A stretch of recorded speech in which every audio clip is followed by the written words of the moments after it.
isa ka litro, isa ka semana? Sa kadlaw. Ay, isa kadlaw? Sabi ko. Ngayon may mga tagas-tagas.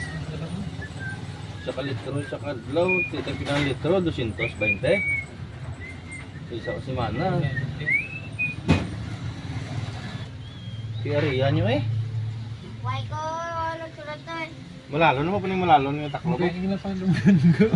Why na ba ito ano, di baklan ko tayo, di ba may ano na di, may unod na di ako. Ah. Pok-pok siguro. Oh!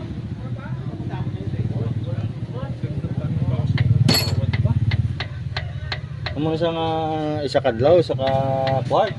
Ang makaon niya. Ang load na yan. Ang balda na eh. Dalong pala yun, mo.